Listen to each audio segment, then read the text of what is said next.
Well, once upon a time, 17 years ago, I was commuting from Baltimore to Washington. I stopped to get gas, and there were these children there who had crossed a really busy street to pump gas for money. And they said, "Can we pump your gas?"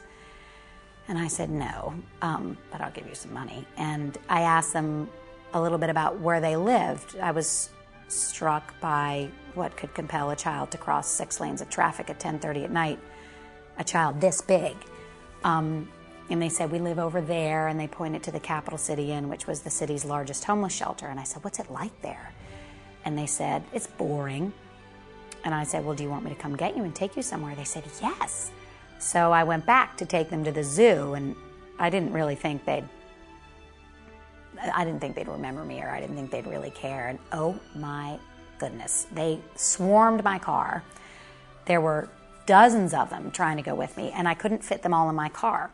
I've always been haunted by the sight of the children I left behind, by the children I couldn't fit in my car, and I still am. I still have at least 114 children on the waiting list to get into Horton's Kids, many of whom are standing at the dusty basketball court as we pull away in the school buses. The children that Horton's Kids serves live in Ward 8, which is Washington's poorest ward. It has the most children and the fewest services.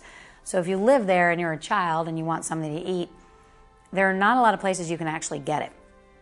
So Horton's Kids has evolved into what I call a wraparound program. We try to provide anything we think these children need to succeed, because there's nobody else doing it out there.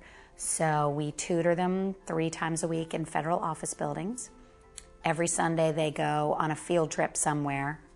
Those field trips include movies and museums and swimming pools and pumpkin patches and parks and playgrounds, ice skating, roller skating, bowling. They've been everywhere. They've been to the top of every monument. They've been to the White House a lot. They've obviously been to the Capitol. I say that my children are the best connected inner city children in the country. And we also, in the course of tutoring them and mentoring them, if we see something we think they need, we try to take care of it. And those usually fall into several categories. One of them is nutrition. So as I said before, my kids are hungry much of the time. Some of my kids are hungry. So we feed them every time we see them. And then if a family's really struggling, we'll also buy them groceries to keep at home. And health is the other problem, particularly their teeth. It's really hard to get decent dental care even if you have health insurance, and if you're on a Medicaid HMO, it's virtually impossible. So we try to fix some of the worst little mouths.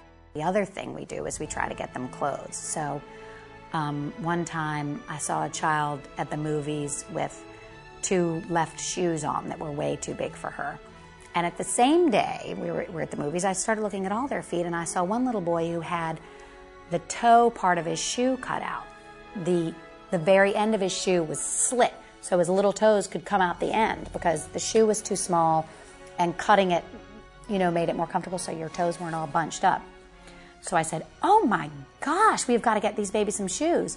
So some of the volunteers walked the children over to a shoe store in the mall, bought them some new shoes, and brought them into the movie theater. My goal for Horton's Kids is to pull away from that dusty basketball court with not one single pair of longing eyes staring at us.